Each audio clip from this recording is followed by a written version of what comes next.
Bismillahirrahmanirrahim. Ru'yah ningal cek Sundana. Netep Allah istilahna kutingkah anu bentana mukhalafah disebatna. Jadi engke di surga teh mukminin anu ahli surga bakal ru'yah, bakal ningali Allah. Bari ningali Allah nate ku tingkah anu bentakna. Jadi ku panon ieu ningali nate tur Allah anu ditingali na engke di surga adalah Allah anu kasipatan ku sifat mukhalafatu lil hawa disi. Allah anu beda jeung sakabeh nu anyar. Allah anu teu aya sarupana jeung sakabeh makhlukna. Intina mah bakal ningali Allah we di surga teh. Engke teh ngeun lain seperti ningali ayeuna di dunia. Seperti orang ningali benda-benda dunia.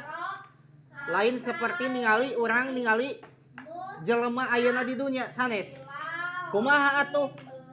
Kitu we engke di surga bakal ningali Allah we intina mah. Ningali Allah na teh Allah anu kasipatan ku sifat mukhalafatul lil hawadisi. Allah anu beda si sakabeh anu anyar. Allah anu teu aya titik sarupana jeung sakabeh makhluk. Alam surga nikmat pisan. Quran hadis netelakeun nikmat nu taya bandingan neuteup ka datna pangeran.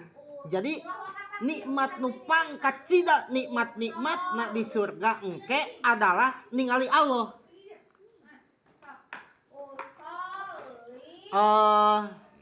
Di surga teh bisa nginum arak, nginum susu, ngadahar buah-buahan jeung sajabana.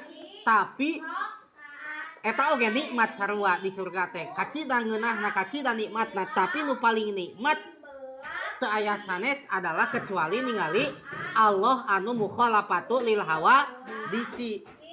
Di surga teh cenah. Poma tong dibayang-bayang lir ngeuteup urang jeung urang kade tong dibayangkeun kieu.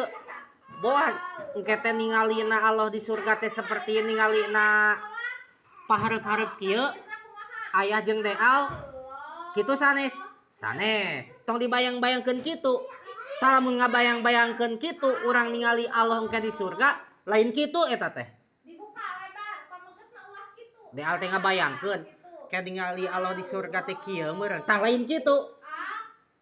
Berarti paham? Asal ka surga sing datang ke dipaparinan gampang. Lamun geus asup surga mah gampang bakal ningali Allah we. Nikmat nu kacida luar biasa na nu kacida pang nikmatna eta ningali Allah. Saur Seher Apandi urang kedah hati-hati rasa diri ditingali tong rasa neuteub ilahi. Tah saur wa ajengan Kiai Haji Seher Apandi urang teh kedah hati ulah ayeuna keur di dunya ya. Mumpung hirup keneh di dunya kudu hati-hati ulah boga rasa nya meureunan kieu ningali Allah teh. Kitu ningali Allah teh. Tak ulah hayah wae kitu. Dan dah lamun urang ngabayang-bayang kieu meureunya ningali Allah teh. Dah lain kitu eta teh. Jadi entong ngabayang-bayang kumaha ningali Allah, kumaha atuh nu kudu ku urang dilaksanakeun mah nya eta nu kudu dilaksanakeun ku urang mah rasa terus diteuteup ditingali ku Gusti Allah. Ulah hayuh ngabayang-bayang kumaha ningali Allah. Tapi nu kudu dirasakeun mah rasa terus ditingali ku saha urang teh? Ku Allah. Nekadkeun bahwa Allah teh ningali. Ngeun kadang kala mah urang mah lolobana poho Allah teh ningali nya. Padahal mah ningali Allah teh terus ka urang teh tah tekadkeun eta we terus. Saurang wa ajengan mah kitu tanya.